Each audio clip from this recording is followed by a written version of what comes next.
இன்னைக்கு நம்ம எங்கே வேலை பார்க்க போனோம்னா தண்டாரப்பேட்டை பஸ் போல் ஒரு இடத்துல வேலை பார்க்க போனோம். ஆக்சுவலாக என்ன வேலை பார்த்தீங்கன்னா பஞ்சரோ எதுவும் டயர் சேஞ்ச் பண்ணுறதோ கிடையாது. அந்த பார்க்க போன வேலை ரிம்மு உடஞ்சிருக்கு. அதாவது அந்த டயரில் இருக்க ரிம்மு வந்து உடஞ்சிருக்கு.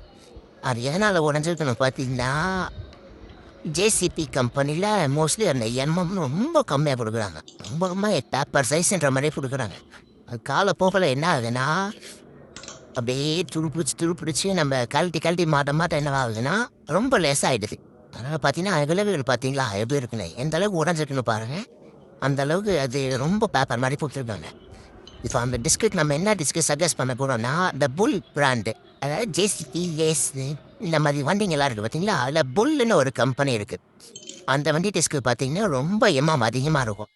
அப்ராக்ஸாக பார்த்தீங்கன்னா அந்த டிஸ்ட்ரிக் கிட்டத்தட்ட ஒரு 29,900 அந்த ரேட்டு வருது. அந்த பிராண்டு நல்லா இருக்குது. டிஸ்க்கு நல்லா வெயிட்டாக இருக்குது. இது நார்மல் வெயிட் இல்லாமல் அது கொஞ்சம் அதிகமாகவே இருக்குது.